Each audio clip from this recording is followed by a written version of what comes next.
Super excited to introduce Tyler Cameron out to Fresh Stock, Fresh Tilled Soil. Let's give him a warm welcome. All right.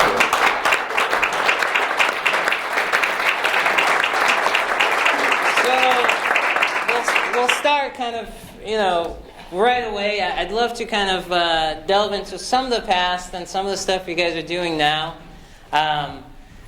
Let's start in 2002. You guys are in Harvard. You guys have this idea that you want to keep in touch with friends, right? You're going to be leaving Harvard. You might want to keep in touch with them, and you decide to create something. And now back then, we didn't have the infrastructure for creating. There's no investors. There's not that many advisors. There's no folks out there that can really help you much. So how do you even kind of conceive, you conceive the idea, but how do you, make it possible? You start talking to friends, or what's the environment like for you guys back then?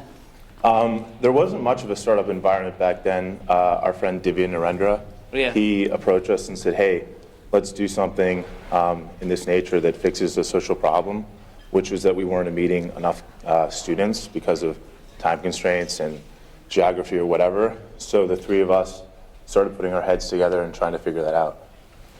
Gotcha. But to sort of the question of how do we get started, there's really no blueprint or map. And one of the biggest things we had trouble with is finding computer science engineers who sort of wanted to help us build our vision as opposed to sort of do their problem sets and focus on sort of the schoolwork. And at that time period, it was, I think, about two and a half years after sort of the dot-com explosion. So nobody was really looking at the startup space with much interest. Everybody was still sort of going into finance jobs, and using their skills towards that.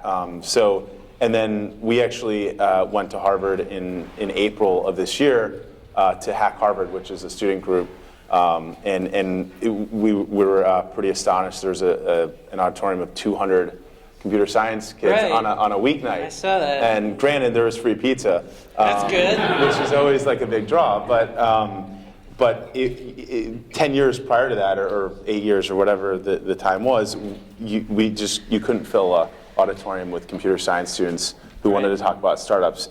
The irony is that it's still hard to recruit now, because you're sort of recruiting against their own ideas and their own funding that they've already gotten. So I think the talent crunch and finding people is still difficult, but it's completely changed. And we sort of joke about how being a founder today is sort of what being the front man of a rock band was 10 years ago. Kids coming out of high school are trying to create new companies and startups. So a completely different landscape. There's still a challenge of kind of finding people, but I think there's a lot more of a network of mentors and people that you can sort of reach out to and say, hey, what's your experience like? How can we learn and push this forward? It was also much more focused on the Valley. I think that network was always there, but now you're seeing that really vibrant hubs like Boston, New York, and other places, even Southern California, have really started to blow up. So right now, I think it's much easier to find the mentor sort of peer network.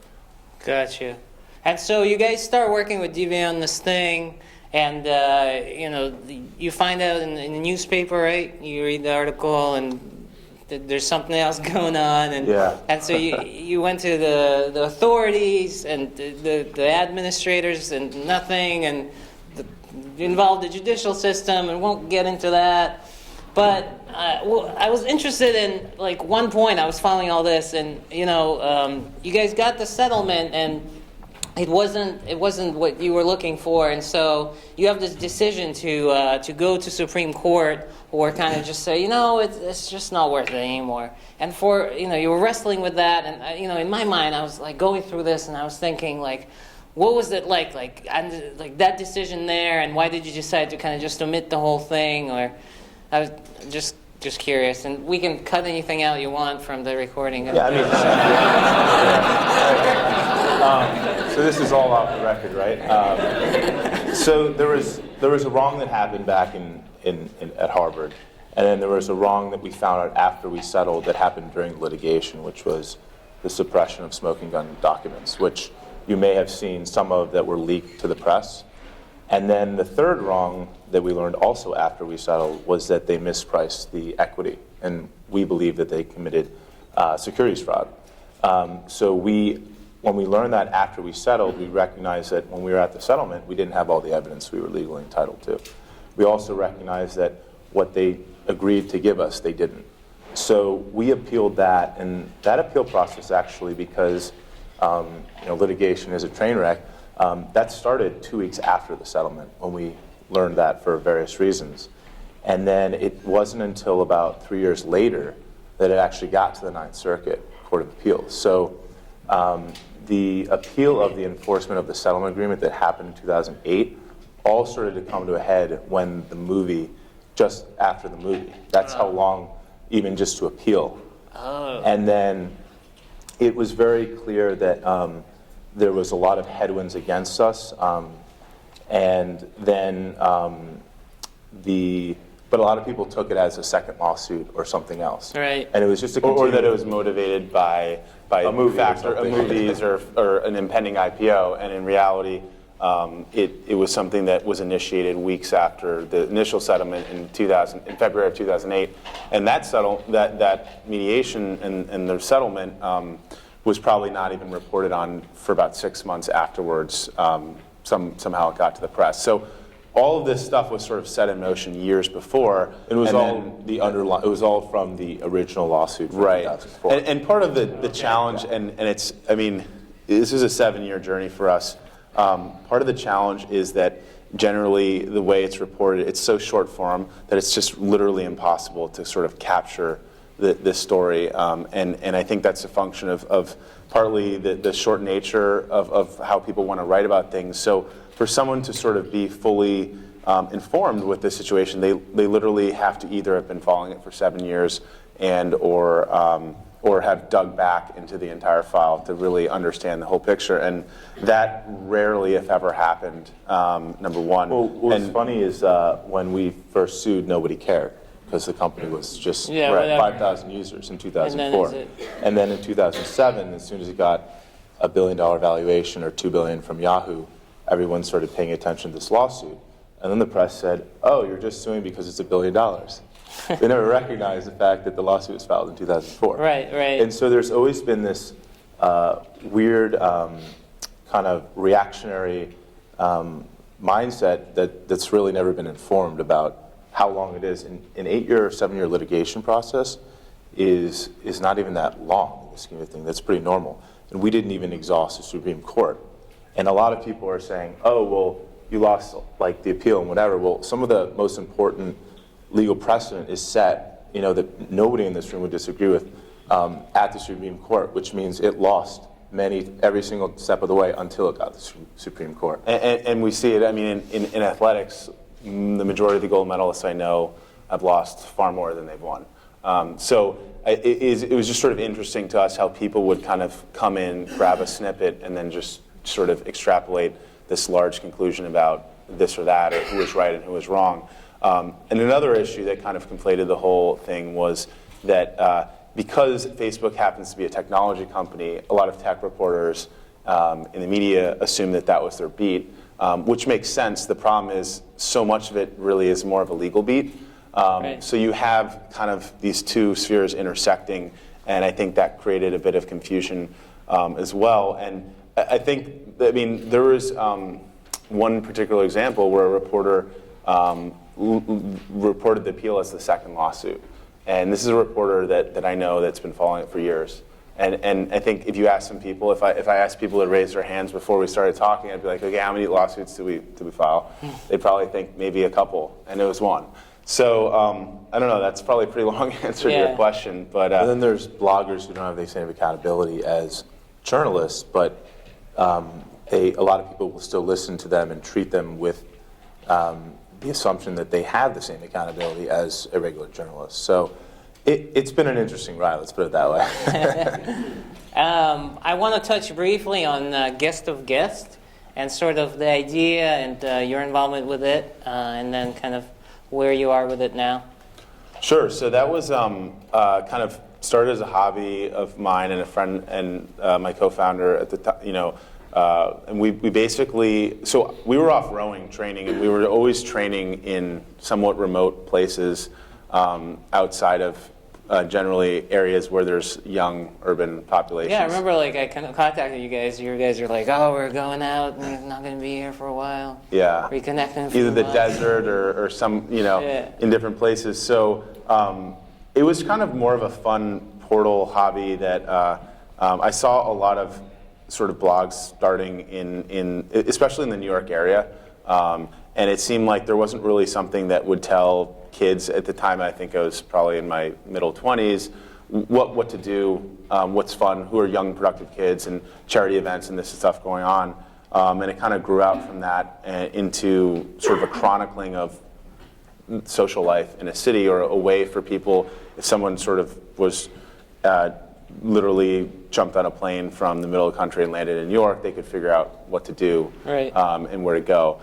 And it ultimately became, and is today, I'd say, mainly a large like photo directory and blog, because there's a lot of event coverage that's then tagged, and people have sort of profile pages, and it's kind of, I always get a kick because we did a pretty good job of optimizing the SEO of images. So pretty much anybody who hung out in the city for like the last 5 years and went to one of our events, like, well, generally if you type in their name, like their profile's number one. So it's sort of one of the sort of lasting elements of it. But it was a fun experience. I view it as more of like a media company, and I certainly learned a lot about that aspect of the world.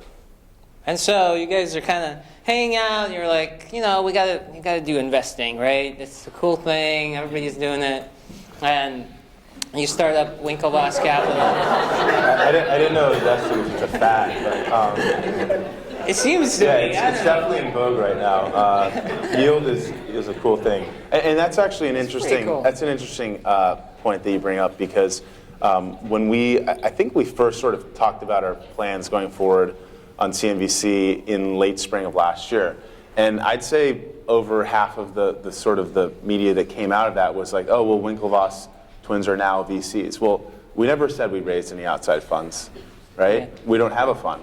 We're angels, and so it's just always kind of, it's very imprecise, and so a lot of times people are like, oh, well, are you taking money in? And it's like, well, we're not venture capitalists. We're actually angels. Maybe we'll become venture capitalists, but we have not raised a fund. Right. So that sort of goes back to the earlier thing, and forgive me if there's any journalists in the room. I'm not trying to give you a hard time, but one of the things that we've sort of noticed is the reporting has been very imprecise in a lot of ways. But technically, we are angels. The term, I guess, for lack of a better term, is like family office. We've decided to, but we've added our own twist to it, because we've taken out office space in the Flatiron District of New York, which I guess is otherwise known as Silicon Alley. Right. And it's a pretty hotbed for startups. And we took out 5,000 square feet, more space than we needed, with the goal of bringing portfolio companies into the space. Right, because so they can squat some space. Exactly. It's really expensive. And right now, SumZero and Huckster, two companies that we've invested in, are working in the space. And prior to our space, they were working in Divya's living room and Katie of Huckster's living room. Oh, okay. So there's that gap to bridge between either the living room or the Starbucks. And in New York, leases tend to be 3 to 5 years. And as most of the people in this room can sort of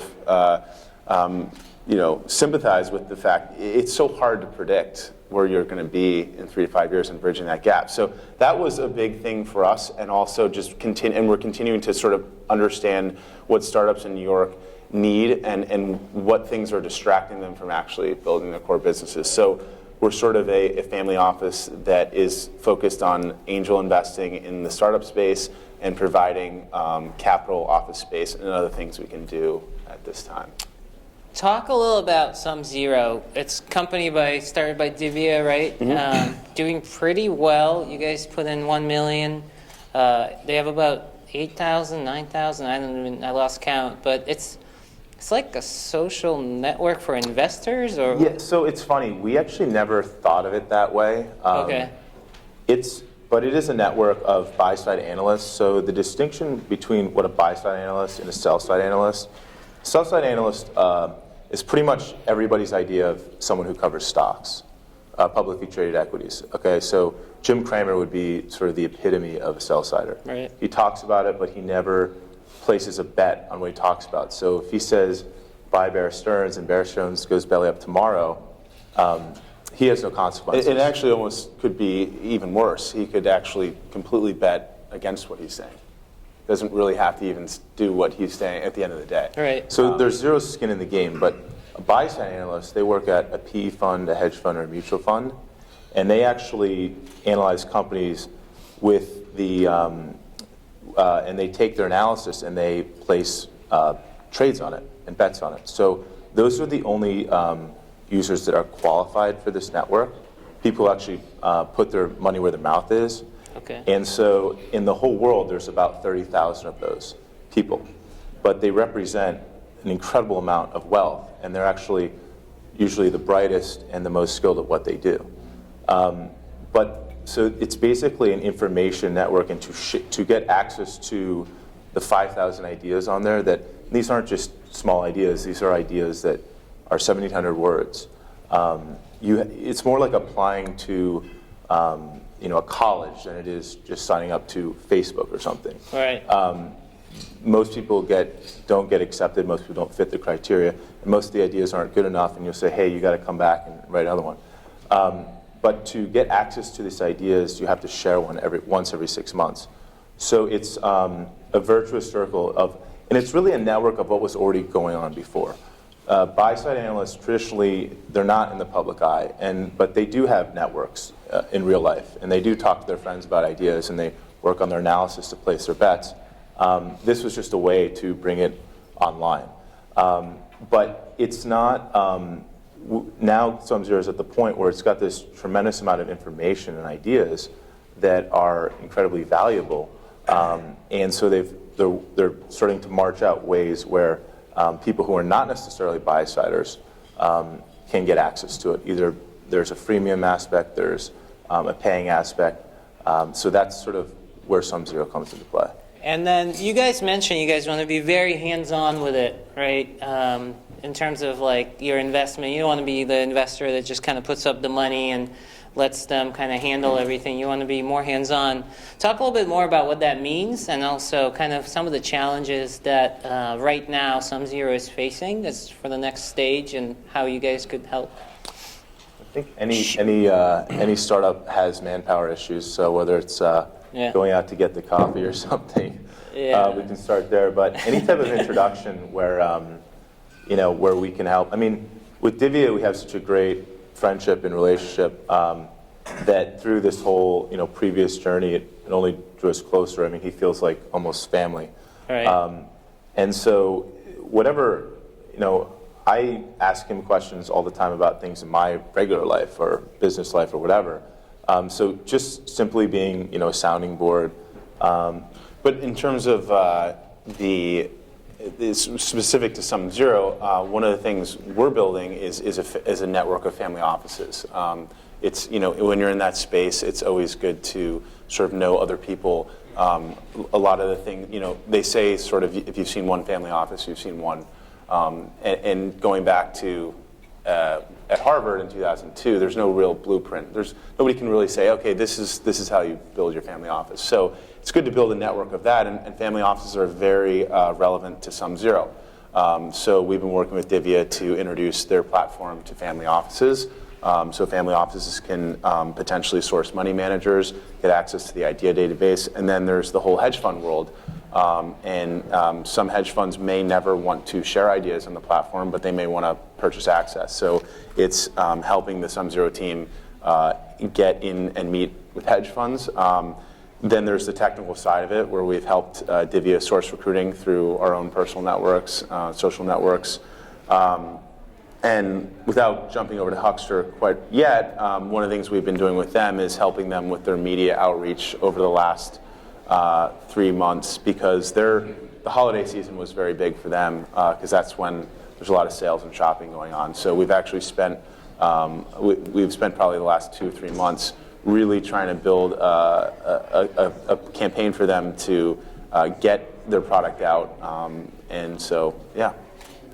What about, you mentioned the other company you invested in is? It's called Huckster. Sure. It's HUKKSTER.com.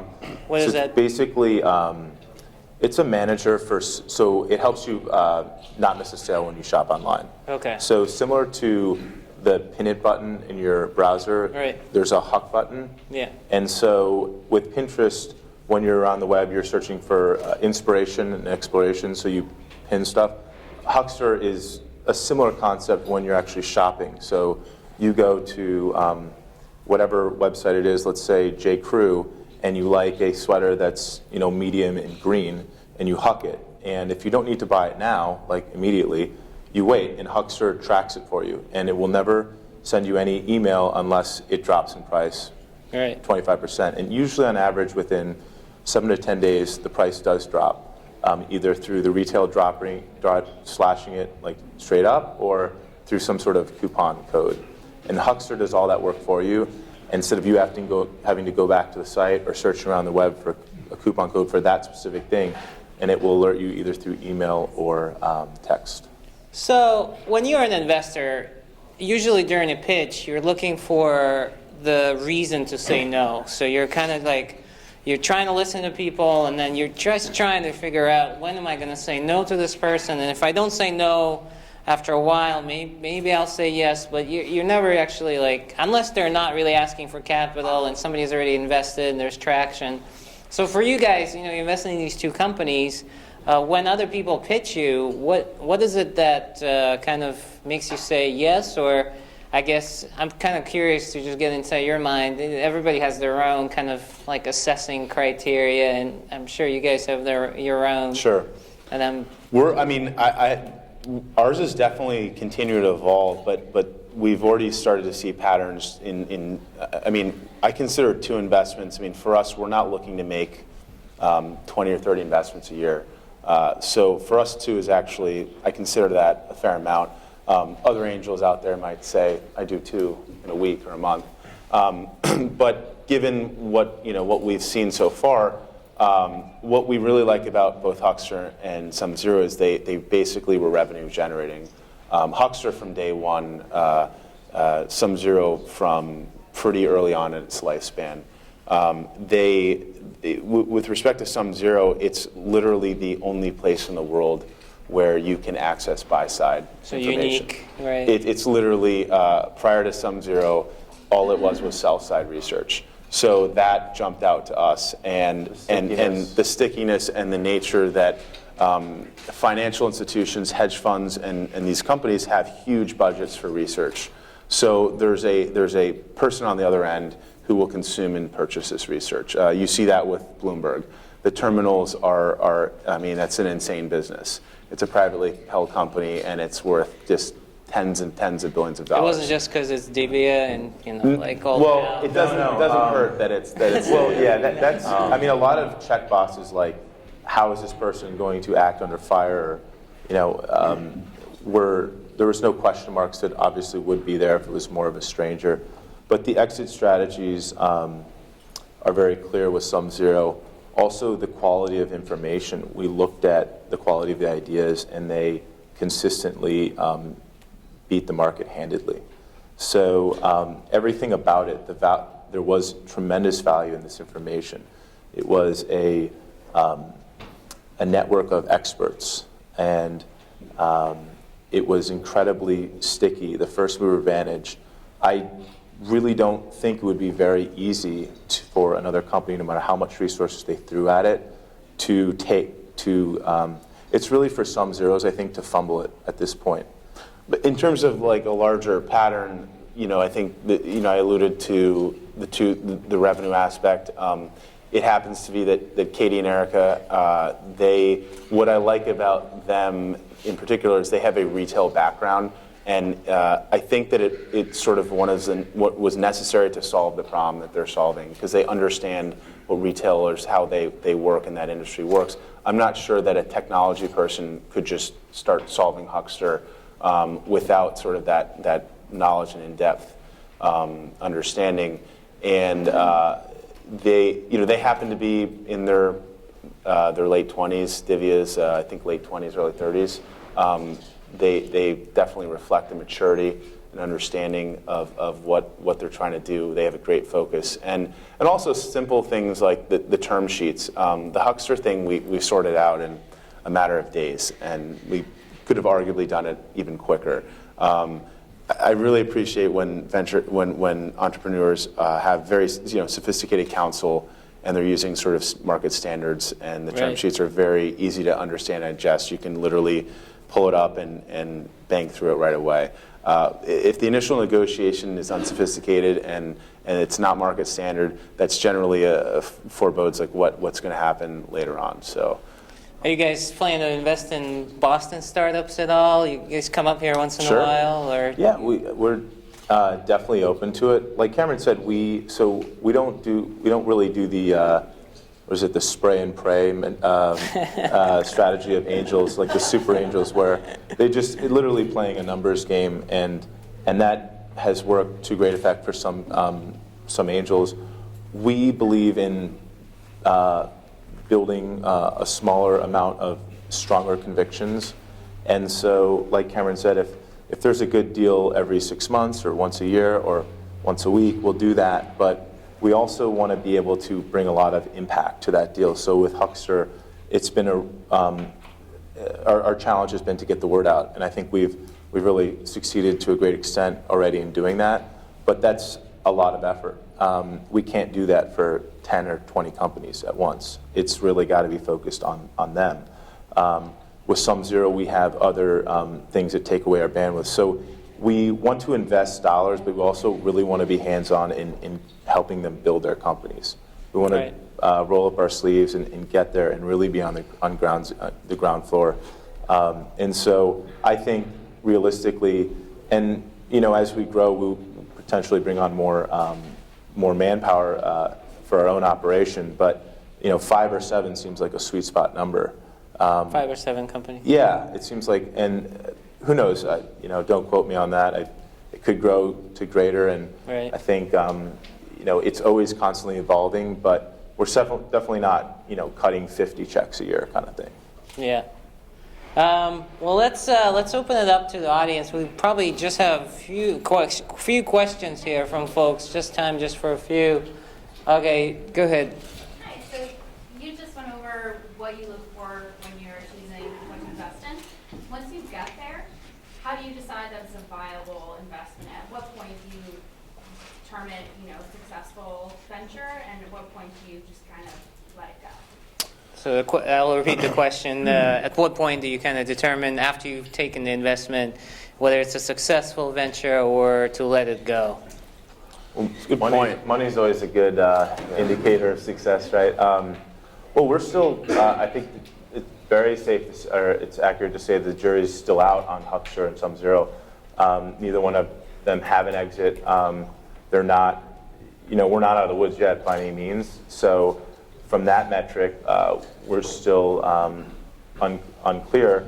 But I think that, as long as there's a really vibrant and healthy management team, I think you have a lot more time, even if it's looking really bad, to figure it out, the cliche word pivot, and completely change your business model and go. But if there's a lot of strife, or it's just a team is not gelling, then you start. I feel like it's much harder to be positive about that. You might just start thinking, okay, that's didn't work out, time to move on. I mean, I think like the general rule of thumb is people look for like 1 in 10, and I think we'd like to have a better hit rate than that, because we're not, we don't have a huge portfolio. So I mean, we'd like to be 1 in 1 or 1 for 1, but I think we're definitely looking to sort of have a better average sort of hit rate, because we're just looking at smaller stuff, less deals. All right. Anybody? Oh, right back there, sir. It's Dennis Cohane, Demon journalist. Uh-oh. What are you? You shouldn't, just don't say that. Just go put a question. So, coming in here tonight, I put it out there on Twitter, like, what questions should I ask of you? And the overall response had to do with the rare position that you are in as a minimal number of people on this earth who have been portrayed in a film, and kind of put up a little bit, and how, like, just your feelings of the Social Network, and kind of how that, like, you must have a lot of emotions and a lot of different feelings about the film and what that's like. You're like it's a rarity, but it's also like you're portrayed in a negative light or a parody of something. All right, I'll repeat the question. How do you feel about Social Network? I didn't think we were going to get that question. No, I really didn't. I mean, I think the movie is, I didn't think it was all that negative. I understand how some people might take the characters as sort of stiff and blue-blooded and whatnot, but I think they had a strong sense of moral compass and code and ethics. I don't think they were trying to take advantage of someone. They're really trying to do the right thing. But those were characters. We always understood that. I mean, people were like, you guys look so similar. You're just practically the same. And we're like, I don't look anything like that guy. But he says the same thing, and we feel that way. He's a lefty, I'm a righty. So it's all relative. So when you try to compare me to a guy in a movie that isn't even my twin, it's like, I almost, it's surreal in a way, but at the same time, I don't have that much of a difference seeing it as you do. In terms of getting emotional about it, I think some people a lot of the people outside of it sometimes get more passionate about the characters and the story. If you really lived it the way we did, 8 years in the courts, I think it isn't as as glamorous as a movie as a medium for entertainment. That's its purpose. It's not trying to this particular movie wasn't trying to draw a conclusion. It was trying to get a debate going and have people leave the theater understanding 3 different sides of a story. Just like it was very much like this movie Rashomon.